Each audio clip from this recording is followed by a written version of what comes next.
Hello, welcome back to COCBLOK, the Coalition of Craft Beer Lovers of Kentucky. My name is Matt. My name is Jeff. Do you hear that fan? What's going on?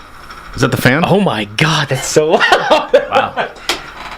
Yeah. Oh, we're gonna have to figure something out real quick in here because it's hot in here. It's like a sauna in here. It never seems to get better. It gets cold outside. No, the one it's hot in here. It's like hell. Yeah, the one respite that we had was that fan, and now it's off. Dead. Yeah. Anyways, we have a very special guest with us today, Mr. Corey Donnelly. How are you, sir? I'm well. Thank you very much for having me. I appreciate it. Mr. Donnelly is a brewer over at Blue Stallion, the first guy from Blue Stallion we've had on the show. It's an honor. Thanks for coming, man. How you doing? Thanks for the invitation. Great having you. Well. Yeah. We always start our show out with beer talk. Mm-hmm. And the whole show is beer talk. But we like to talk about we start with beer talk and end with beer talk. the kind of stuff that we've been... In the middle, we talk about ourselves and our sexy bodies. Yeah. And then it's Naked Mondays, and then everybody takes their shirt off. But, Jeff, what kind of stuff you been drinking lately? I don't know, were you around on Friday? Yeah, I was around on Friday. I was part of that little bit of a run to the store on Friday to pick up the extremely expensive and probably overpriced 12-ounce bottles of the Prairie Noirs. Oh. And the return of Omnipolo Yellow Belly and Sunday, which is the barrel-aged version of Yellow Belly. And for those not familiar with Yellow Belly, it is the beer that looks like it's in a Ku Klux Klan wrapper. Yeah. It's a peanut butter stout. You know what I'm talking about? Yeah. And it is a brilliant beer, and I couldn't resist getting another one that I had it the first time it hit town. But those Noirs are pretty... Even though Prairie sold, that the original folks who did Prairie are not doing it anymore. Mm-hmm. You're doing Solera. But there's on this level, they're still kind of keeping it going, I think. You got some of the Noirs? No. Yeah. I like Prairie. I enjoy the beers that they make. I can't figure it out, but for some reason, whenever I do like a Prairie Bomb or a Noir, all those like real heavy stouts they do, I always get cardboard. On every single stout that they make. And I don't know if it's just me. It's like the first time, or it's like the third time that I had Enjoy By from Stone. Mm-hmm. I thought it was great the first couple times, and then the third time, Officer Ken was like, "Hey, did you like that beer?" I was like, "Yeah, I liked it." He's like, "Did you get some like garlic and onions on there?" I was like, "No." And then I tried it the third time. I was like, "Oh my god, that's all I got was like garlic and onions." And I couldn't once somebody like mentioned it, once I figured it out, it's like I couldn't get past that. So I was like, "I'm done. I can't drink Stone Enjoy By anymore," which I thought it was a really fantastic. I think a beer. lot of enthusiasts here were excited about the Sunday from Omnipolo, the barrel-aged Yellow Belly coming out, and I was very excited about it. And had it on Saturday night, and well, I thought it was fine. I don't think barrel aging does much to that peanut butter at all. It kind of mutes it in a weird way, and it wasn't really. It didn't really live up to its expectations for me. Although it was still good beer. Well, the regular beer is really good. It's not as good as regular Yellow Belly. Very peanut butter heavy, but not in like an adjuncty way where it just tastes like, or in a good adjuncty way, kind of like funky Buddha beers. Yeah. Have you had that one, Corey? I haven't had a chance. I didn't get to make it to the beer trap. Okay. You are familiar with the Ku Klux Klan, like the headdress. I had seen the picture for the first time this weekend, and got me a little bit surprised. Well, at first I thought, I was actually surprised. I was like, "What the hell is this?" Mm-hmm. But you actually what are the two dots? I don't understand. Those are the eyes. The eyes, right? If you're wearing the hood, there's no getting out of that description. Yeah, because of the eye. Well, that's exactly what it's supposed to be. And once you take the paper off, there's a description on the bottle, and the whole thing it basically says like the Ku Klux Klan are cowards, and it's calling them out, and it's not pro, it's anti. Right, okay. But like at first glance you see it, I'm like, what the hell? Because they got the paper on the bottle and everything like that. That's what I thought when I first saw it. I showed that in my class when we talk about branding in the beer world, and all the students are no, it's a critique of racism. It's not an embodiment of racism. Yeah, exactly right. Yeah, but it's important that you have to explain that, which is kind of unfortunate because at first glance it's like, oh, these guys are racist and they're promoting it, and that's not cool. But I've been seeing a lot of pictures floating around of Trump memes with like the bottles around with like other bottles and stuff like that, which is kind of funny. So it's getting renamed the Trump beer. It probably ought to. So. But I think just to be a little brown nosed here, I thought Golden Path last week at Blue Stallion. Did you try it? I did. It was good. I thought it was pretty good. Yep. Which one? I haven't had that. It was a test batch. Okay. An IPA. Nice. Which, although Blue Stallion once claimed they would not brew IPAs, have brewed a number of IPAs. Some really good ones. It's very good. Well, we wanted to make sure we established ourselves as not an IPA house before we brewed. Right. It was 18 months. I think we did a pretty good run with But there's been, particularly in test batch days, there have been a nice run of IPAs. Oh, yeah. Well, plus 3 years ago, it's like everybody's IPA here, there, everywhere. It didn't matter where you go. So, I mean, it was like that's all you could find anywhere. So, yeah. Yeah, we knew we were going to focus on lager beers when we opened, and so we wanted to make sure we weren't judged solely on a hoppy beer, since that wasn't the focus. So that was the conscious decision back then to not have one, despite lots of people asking for, and we eventually capitulated. Yeah, there's a guy I do yoga with sometimes who brewed a beer for you all. It's the Divine Morgan, Ed, and I don't know Ed's last name. His last name. We had big white beard, 10 guest brewers for. And he did a test batch. It's been on over there, and he's very happy that it was on a Blue Stallion. Yeah, we've had a lot of support from the community and local small brewers coming in to help us with that kind of thing, and it's been really positive, I think. Yeah, good deal, man. You had any good beers lately?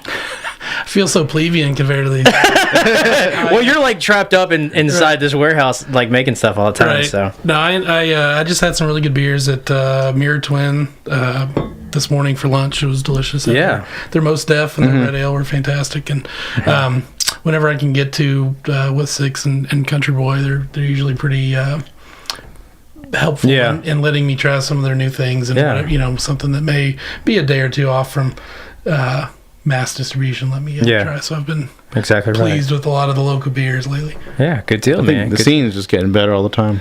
I think so. I like to think so. Around here, anyway. Here in Lexington, it is. Yeah, I've been reading some articles about some other places that have, more or less. Topeka, Kansas?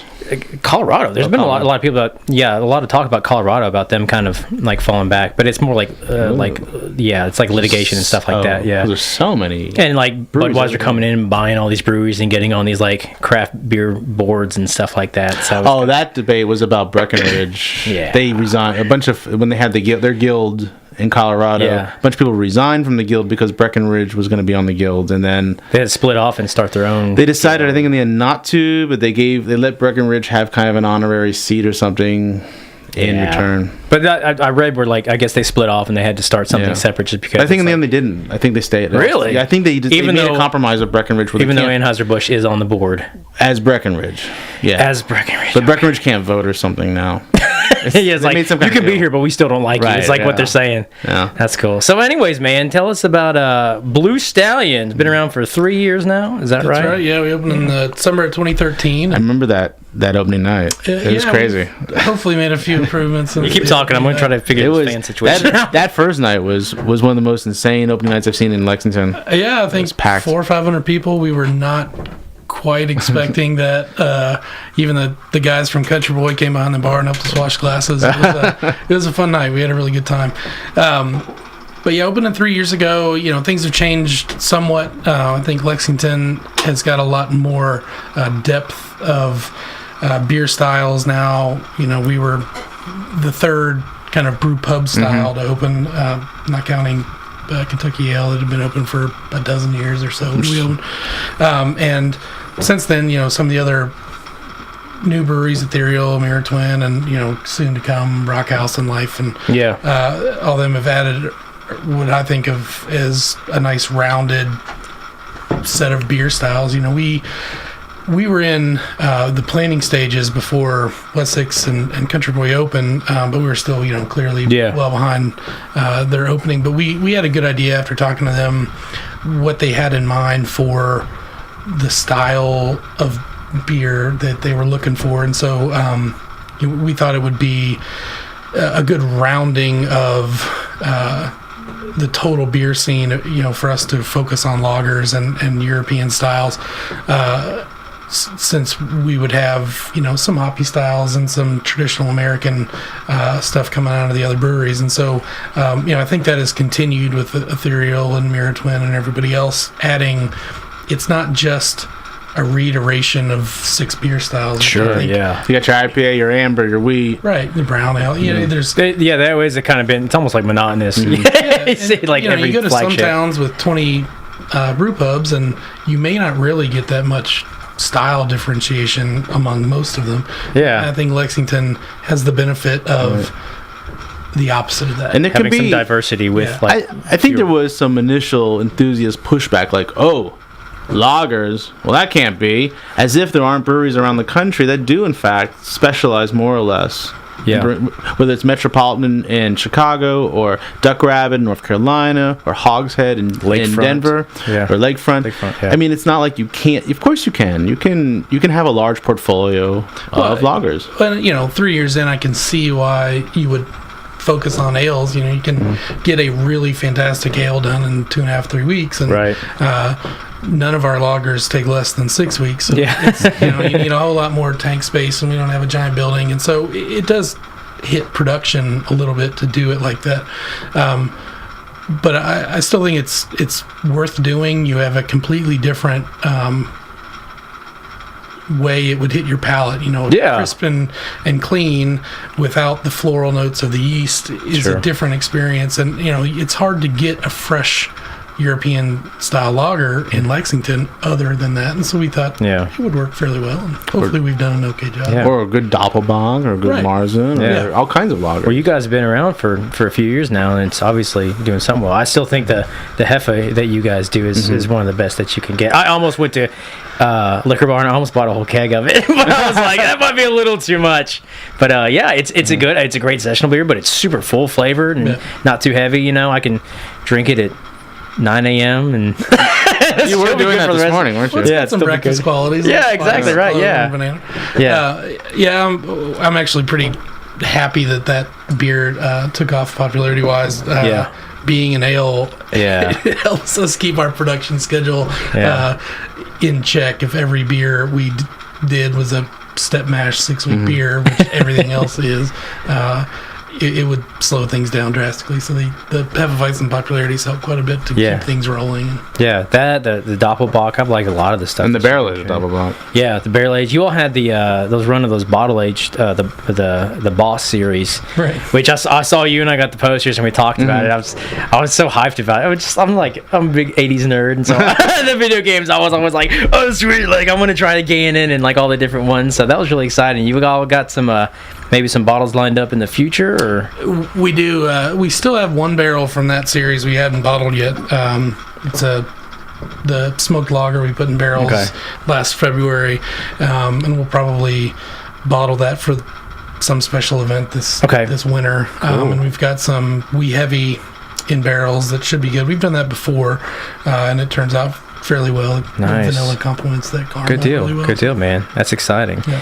We the last show that we had Todd on, and we were kind of talking about some different things, and the topic was brought up about the parking lot across from you guys, which was kind of strange. I've been to Blue Stallion a lot, and everybody has, and there used to not be a parking lot across there. I guess it was just like open field or something like that, and then they put one in, right? And then people used it, and then all of a sudden, from our perspective, just out of nowhere, a barricade was put up, and now you cannot park there unless you have a truck like yours. I can drive over the barrier, that's fine, but it's unfair to everybody else. Yeah. So what you don't have to go into much detail, but we kind of talked about it a little bit beforehand, and it might be sensitive, might not. I don't know what's going on there exactly. Well, there's a little bit of a disagreement with the person that owns the parking lot and our agreement with them, and so we're trying to work that out. Hopefully it's not too long, maybe 6 weeks before that parking lot itself is back open, but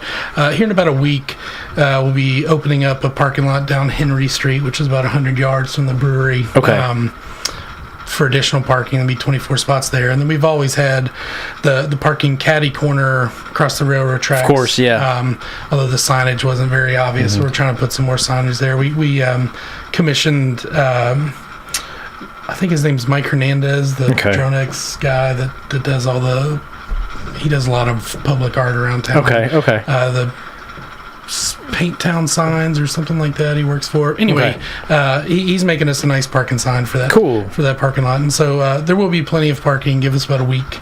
And then eventually, probably this winter, everything will be worked out for the one across the street, and we'll get that fixed up. The one that's caddy corner, who owns that one? It's owned by a property called Thistle Holdings. They want to put, and I don't know the timeline of it, but they're going to put like a fairly tall condo structure in that open field that the property goes all the way from 3rd to 4th Street. Okay. And it's supposed to be like a 9 or 14 story condo complex. Okay. My understanding is it's kind of similar to the Lex. There's going to be like retail on the bottom. Level and, I got you. The Lex, man, they've done a terrible job with that retail. It's been empty for years. I wish anybody will. I wanted to do that kind of thing. But, I don't know exactly how it's going to work. I mean, this could be really great for Blue Stallion, obviously, if several hundred people or whatever it is are moving in across the street. Yeah. That what do you want to do tonight, honey? Let's just get a beer. Right. Yeah, that could actually be really fortuitous. But so for now, though, it's you got the parking across there, and give it another week, and maybe we'll have some more. Yeah, it'll be down Henry Street. We'll put up some signage and make sure it's obvious where it is. But probably 6 to 8 weeks is what the timeline look. Well, I mean, who knows for sure? But, exactly. Never know what's going to happen in negotiation. But the one across the street, it's not out of play. It's just a disagreement that we're working on. Right. Those are the best. This happens. People, Matt and I all the time disagree over things like who's going to wear which underwear in the morning and who gets the back rub. And I hate his underwear. So let's take a short break. You're listening to COCBLOK, the Coalition of Craft Beer Lovers of Kentucky on WLXU 93.9 in the most amazing city in the world, Lexington, Kentucky.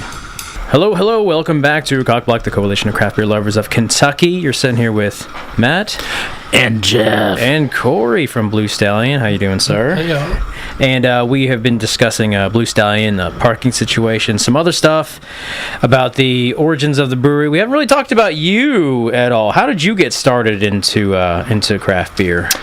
I started as a home brewer, really. Had lots of hobbies growing up and model airplanes and remote control stuff. But, after turning 21, brewed my first homebrew beers, a pale ale. Here in Lexington. You're from Lex. Right, yeah. I actually grew up across the street from West 6 on Bel Air. And, Lexington native and loved it here, loved it downtown. Yeah. I mean, that was part of the reason we picked the location. We wanted to make sure it was close to where we grew up and all that. But I homebrewed for about 10 years and loved the hobby, loved the idea of the science and biology and chemistry behind it. But my job was in IT, and so it was the outlet for the science I didn't get to do professionally. And so I had, ever since starting to homebrew, thought, man, it sure would be great to own a brewery and do that in Lexington.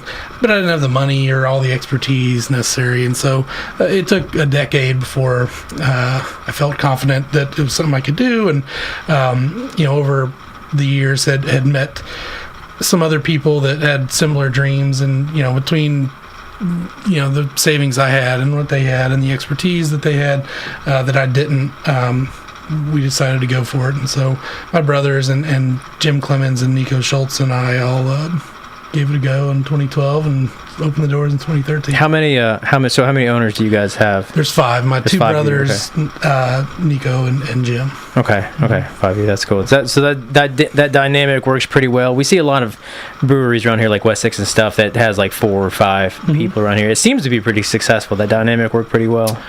Yeah, there are things that I had no education or experience with.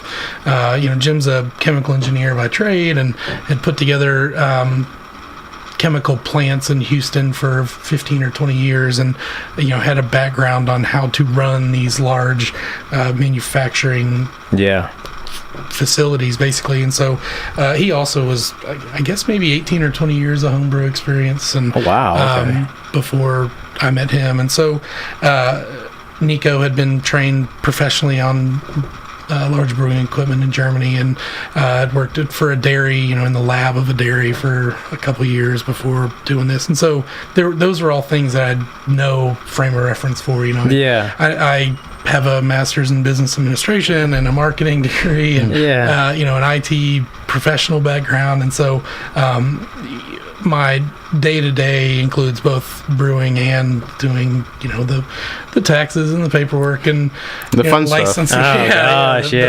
The funnest part. That's like the dark side of owning a brewery or any business. Did you say the legal stuff too? Well, I'm no attorney, but I'm the liaison. There you go. The attorney. And what's the overall barrel production of Blue Stallion? This year, I think don't hold me to it, but somewhere between 1,400 and 1,600 barrels, which last year I think we hit 980. And so we're about 45. How big is the system? We have a 15 barrel. Okay, that's pretty good size. Yeah, and so we've been growing, especially in the distribution side of things in Kentucky, fairly well this year. We're about 35 or 40% growth year over year for distribution. Awesome, yeah, that's great. We've been very pleased with that. But that means we need more tanks and new pieces of equipment that allow us to brew more and more frequently without sacrificing quality. So we've got some new tanks coming in. They're about a 12-week lead time, so they should arrive in January, mid-January. They're finished now, but they're on a boat coming over. And from Germany? Actually from China. From China. Most of our tanks are from Canada, but this time we got them from China. So okay. Donald Trump won't like that. Well, his building's got. You'll never know. One thing about Blue Stallion, about the space that a lot of people notice and mention is like how beautiful. Well, there's the bar that's like 9 feet tall. Everybody talks about obviously is this discriminatory bar for short people because he's like 4'8", so he hates it. But the space itself, the venue is beautiful. Like how much attention y'all put into the wood and the craftsmanship and just like everywhere around there. It's really comforting. It's a really nice place to look at. And it's relaxing. You can just hang out. Watch TV. That space, as fun as it is to be in that space, and as not fun as it is for Jeff to walk up to the bar, but like how much of the rest of the warehouse is production space, and are you guys filling that, or are you overgrowing that yet? We're pushing the limits, but you can play Tetris with it somewhat. Exactly, and, right. Yeah. We've already made our mill room smaller to fit a cooler, and now there's a plan to consider moving the cooler to another building and putting a bottling line where that goes. And we've moved some tanks around, and we're going to put our cold liquor tanks physically in the bar side so that we have room for fermenters in the back. And so there's some Tetris going on, but we're not too terribly long from needing additional space. Yeah. So we're working on that. That's what I was going to say. So at what point are you guys just like, F it, we need another building? Is that coming up like real soon, or? We're always on the lookout. Yeah.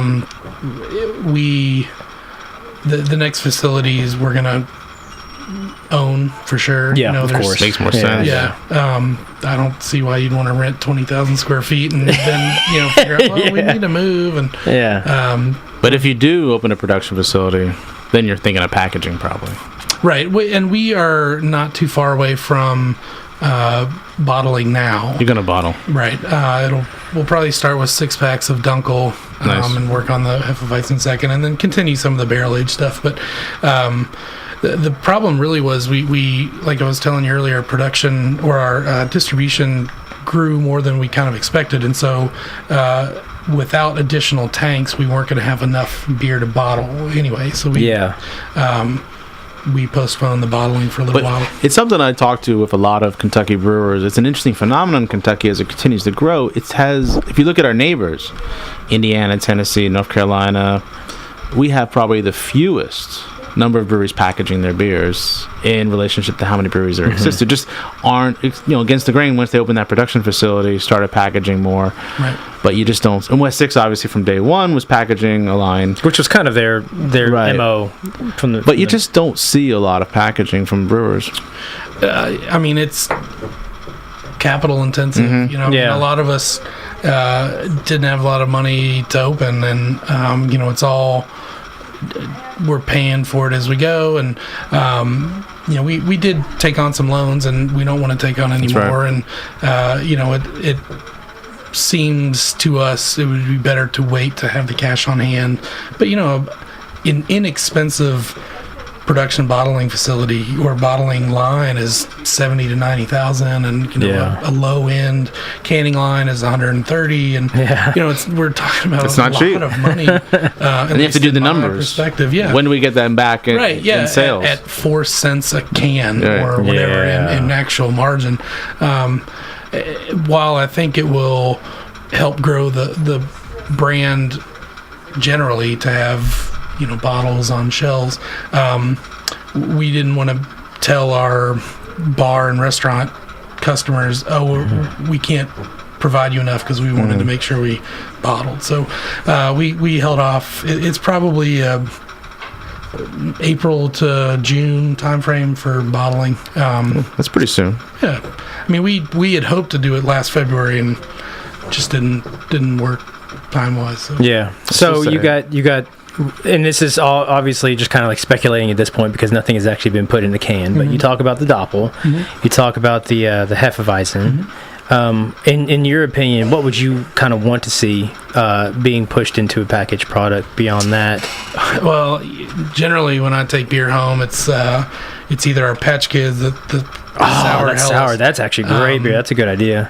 But it's hard to make. It's a 48-hour kettle souring process, and that was a lager too, right? Mm-hmm. Yeah, we kettle sour it and then treat it exactly like the Helles, basically. We had it's low hopped and boiled, and then we had the lager. Yeah. The one at Ethereal for that was was it a habanero or Patch Kids? What was it? Pepper Patch Kids. That was with their sour. Yeah, the Sour Fest. It was a spice habanero lime. Maybe. Habanero lime. I remember that. Yeah, that was getting a lot of good feedback. Yeah. There's not a lot of people doing sour lagers, is there? I had never heard of one before. I don't think I can't even think of one right now. But I mean, most people think that's a good one too. I still want to lobby for 4 packs of RBF. we still have a couple 6 barrels of the original RBF. That was the best one. That first batch killed it. Did you just say you still have some? Yeah, we still have a couple 6 barrels in the back. Okay. We're waiting on. It's gonna be different now. Yeah, because it was a hoppy beer. Way more subdued, but it's still have 14%. Yeah, that's a solid beer. Well, that's interesting because that's a heavily hopped IPA, right? Yeah, I mean it had. Oh God, probably 29 or 30 pounds of hops in it. Okay. And then in the boil, and then 15 pounds in the fermenter for hopping. But it was clean and it was bright. Yeah. And it was really well done, well crafted. Yeah. So you're gonna put it back on? It's on. Yeah. The newer batches. No. I mean the original. Like that's kind of intriguing now. You still have some original batch laying around. We after some interesting experience with some of our favorite regulars drinking the original 14%. Yeah, in the 12-ounce pour. Yeah, and the hiring of like janitorial services. Right. That's why that urinal wasn't working. Clean the bathroom. Yeah. So we toned it back to about 10%, and we serve it in a swan glass now, and trying to be as responsible as we can. I guess I'm just interested because how long ago was it that you brewed the first batch of RBF? Oh, that would have been kind of this time last year. Okay, so it's about a year old. Mm-hmm. There's a lot of heavily hopped IPAs. Obviously, it's stuff like 120-minute stuff comes to mind. That after an extended period of time, the beer is more or less transformed into something different, and not even necessarily something that's worse. You think, if it's an IPA, it's got to be hoppy, but you take something like 120-minute.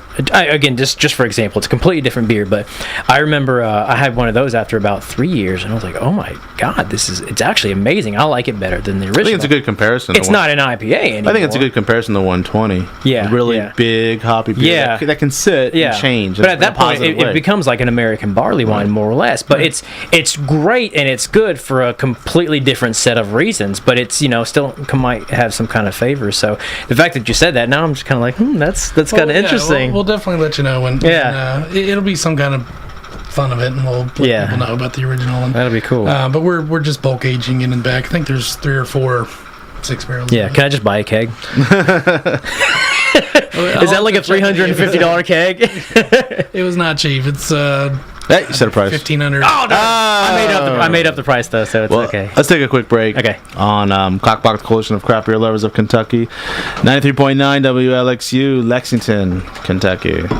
Hello, welcome back to COCBLOK, the Coalition of Craft Beer Lovers of Kentucky. You got Matt and Jeff. And, hey now. and you got Corey Donnelly here from Blue Stallion, talking about their brewery up and coming, or not up and coming, but what's been coming up, and some different things in store as far as the heavy gravity goes. We're talking about heavy gravity. Yeah, heavy gravity. We got some high gravity stuff on the docket. Is that right? Yeah, we're excited. We've got a Weizenbock that we scaled up a little bit, kind of the top end of the style guidelines, about 8%. It's real tasty. Got a little bit of a candy note to it. But it's still flat. We need to carbonate and keg it in the next few days. So I've only had it flat.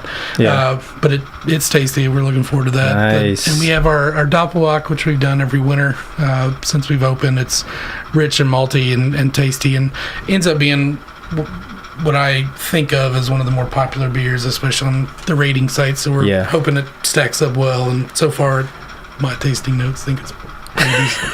Hell yeah, man. So the plan is we're going to barrel age half of both of those batches. Nice. And we went up and got some fresh barrels last week. And bourbon barrels. Okay. Still struggling to get rum and tequila. Really? Can't source them very well. Yeah. I'm not a fan of the tequila. So everything we've done has been in bourbon barrels, but we're filling those barrels tomorrow. And the plan for now, if they are ready, would probably be a Lexington Craft Beer Week bottle and draft release. Nice. Bottle and draft. Good deal. So that's the plan for now. That's exciting news. Mm-hmm. When you talk to the beer nerds, the people that are, really just like pay attention to everything that goes on with craft beer, the high gravity stuff always piques people's interest, just because, the bigger the better, and try to get something new. I know the stuff that sells is typically the lower, the not as strong stuff. That's what's more popular. But I know I, for one, I'm sure Jeff's the same way because he drinks way too much. I like the strong stuff, so I'm excited to. I like it all. You like it all? Give me everything. Yeah. What's better? And ciders. What sells better, the pills or the Hefe? What's your best seller over there? The Dunkel by far. Dunkel, okay. And the Hefeweizen is not too far behind, but clearly second place. And then if you combined the Helles and Pilsner sales, they'd match Hefeweizen, but they kind of split the yellow lager contingent, the I don't like beer, what can I have, and usually try either the Rather or the Helles, and they sell pretty well, and I think they're pretty decent examples of the style. And, nice. For the people that are watching or listening that haven't been there yet and want to go down there, give a little synopsis on the Dunkel and the Hefe for people that are curious. Absolutely. So the Dunkel is a fairly traditional, actually very traditional German style. Originally made in Munich. It's a amber or dark lager, a little bit roasty, touch sweet, but very crisp and clean.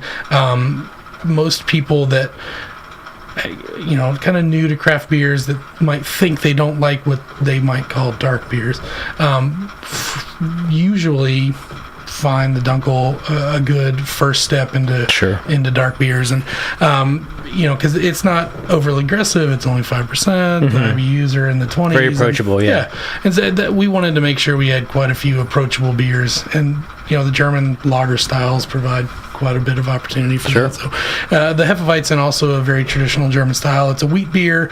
The yeast we use is originally from Germany. It gives a lot of the traditional characteristics of banana and clove, although we decided to ferment it just a little bit different. We put it a little bit low on the scale, about 68 degrees Fahrenheit, so it pushes the clove a little bit more and subdues the banana a little bit, which we did on purpose, although we get some comments that doesn't have enough banana, but it is what it is. We wanted to make sure it's like cowbell. You want more banana, right? Yeah. We wanted to make sure it was its own distinct beer, and there are lots of other delicious Hefeweizens with very heavy banana, and ours is not exactly that. So I like the. I remember the first time I had like a Francis Connor, and it's just like that kind of robust. Like it is a unique flavor. In that style of beer from all the other kind of like American beers that you try. And I remember the first time trying it, I thought it was actually really exciting. And then your all's, which is a lower ABV, it's like around 3.5, something like that. 4.2. 4.2. Yeah. Okay, I've seen like a little bit of variation on some of the batches. Just kind of 4.4. Yeah, and I know some of the other ones I've had, it's just a little bit more, but I've always found that kind of compelling to always lean in that direction in the afternoon to get one of those. So it's great beer, man. If any of you guys want to check it out, check out their Facebook page, which I guess is just Blue Stallion Brewing. Yeah, Blue Stallion BC. Okay. Is the tag for one of the cool things, I think you do it on Facebook as well about the page, is you can see at any moment online what's on tap. Yeah, that's right. You all use the board, don't you? But it's online too. Yeah, we've got an electronic menu that lets us interface our website with our menu. So as soon as we update a keg on the menu, it updates the website. So if you're traveling or coming from out of town or want to show a friend, if you look right now, it'll tell you exactly what's on tap right now. So. If you're like me on a Tuesday thinking, okay, after class, I got about an hour and a half before I pick up my kids. What's the Test Batch Tuesday? That's my favorite day. My favorite day of the week in Lexington sometimes is Test Batch Tuesday at Blue Stallion, where you can get a small batch of usually something really good, actually. Yeah. Talking in the break about one of my favorite beers at Blue Stallion was the Bananas Foster's Test Batch, which was just a fantastic. It was happy the base of it. Because it was like this. Was the base. And it was like this desserty. It really tasted like a Bananas Foster. It was fantastic and one of the better things I've had in this town. It was maybe, I want to say a few months ago. Okay. Yeah, maybe mid-October, I think. And usually some good IPAs end up on Tuesday, and other interesting, unique things from barrel age to, or at least not barrel age, but with chips to some of the more interesting stouts I've seen over there and stuff like that. And then during Beer Week, there's one day devoted just to these small batch beers during Lexington Beer Week. Yeah. I don't get out nearly as much as I used to just because I've been so busy. And I remember the last time I did a test batch, you all had, I think it was like an English IPA on. That was really good. And that was a little while back. That was a long time ago. Yeah. And you guys, I remember like they handed me like a little sheet to like fill out like my notes and stuff. Do you all still do that? Yeah. That must have been really early on. We quit doing that every week. It was probably last year. Yeah. Yeah. We still try to do that for the test batch takeover. We do a craft beer week where we take all the taps and put test batch on. But the original thought with the Test Batch Tuesday was to do small batches of what we might eventually make into big batches. Yeah. But it's evolved since then. Now we're using adjuncts that are too expensive to make on a big system. And we're trying to do something fun and different every week. And some of them we will scale up. Like we're later this week brewing the Russian Imperial Stout that Test Batch Tuesday a year and a half ago was... we called it the ABV, is almond, bourbon, vanilla, imperial stout. Really? And so we're brewing that again. We'll split it into a couple different beers. There'll be original. We'll do the ABV version. We'll do barrel aged versions and then a barrel aged ABV version. So it should be. Well, that's fun. Interesting. So, we're getting back into high gravity again. So you guys are brewing that right now? We're brewing that on Thursday. But that was a beer that we made twice on small batch, and that. It helps us to have this Test Batch Tuesday where we can do these beers and get feedback. Yeah. It's actually been just as beneficial to read things on like your all's Facebook page and Untapped and Rate Beer about the test batches because people still take the time to rate those small batch beers. I do, and if you go on Rate Beer, like they're all I probably entered every single one on Rate Beer. Yeah, the list. But I think like 500 beers long. Enthusiasts or nerds or whatever we are, we're so demanding, right? We like new things, and it's an exciting, just great point in the week where you could say, "Oh, let's see what's new this week over there." And I'm one of those people who's on your Facebook page saying, "Where's the test batch? Where's the test batch? What is it today? Gotta find out." Well, as far as maybe we got a couple of minutes. I really enjoy. That's like one of the few events I try to make it out to. Like citywide is the test batch takeover that you guys do, and that's like an annual thing, right? Yeah, we started the first year we participated in the Lexington Craft Beer Week, which I think is the second week of May. Every year, and we thought, why don't we brew as many test batches as we can? And I think the first year we did 10, last year we did 15 or 16, and I think this year we're going to try to do all 24 taps. Now, but these are beers that you actually bring in some, again, these are other people's recipes as well. Yeah, Chris Vandergrift. Yeah, you just kind of open it up to all kinds of people. Yeah, lots of people in the Bach group, the Brewers of Central Kentucky Brew Club, come out and brew with us, and it's an opportunity for us to, maybe make 30 gallons, and we send someone home with 10 gallons of wort, and they add the yeast at home, and we'll pay for the ingredients, and you get your name on it, and everybody benefits from that, and people can drink and feedback your beer. Yeah. At Test Batch Takeover. Do you ever get a final product that comes in that something went terribly wrong, and you're like, oh crap, we can't serve this? We haven't yet. We've had some interesting ones that we still put on, but we did some Brett stuff. I didn't, but some of the guest brewers did some yeast experiment that were interesting. I thought they were worthy beers and drinkable, but wasn't what I expected. Yeah. Not in a bad way, just not what I expected. It's different, yeah. Yeah, that's cool. So the next one is, you said Lexington Craft Beer Week, whenever they're coming up next, you think? Yeah, that'll be the next big test match. But you can go any Tuesday. And you got the regular. Yeah, every Tuesday there's something new. Sometimes it's a beer we make all the time with something interesting added, or we might make some kind of fruit tincture with tequila and lime or whatever, and make that an additive. But sometimes it's a brand new beer made from scratch on the pilot system, and so that's every Tuesday, but there's only one. And then every May we do this test batch takeover, but it takes 5 months of brewing, of course, a few extra batches a week, and logistically, I don't know if we could do more than one a year, frankly. It sounds pretty labor. It takes like a half a year just to like plan to get that one up to here. Yeah, but it's a lot of fun and worth it, and we get a good crowd. There's always a huge showing for that. I know, because a lot of people, which I think from a marketing perspective kind of helps. A lot of people that have their recipes or something on there, they tell all their friends, and everyone's like, "Hey, you gotta come here and try my beer." They're like, "You gotta like try mine." Tell everybody that's the best one. So that's exciting, man. We appreciate you coming down and sharing your story. Anybody that wants to check out some Blue Stallion, check out their Facebook page. And Corey Donnelly, thanks for coming. Being here, man. We've said a lot. Maybe too much. No, never easy. But this is COCBLOK, Coalition of Craft Beer Lovers of Kentucky, on Lexington Community Radio.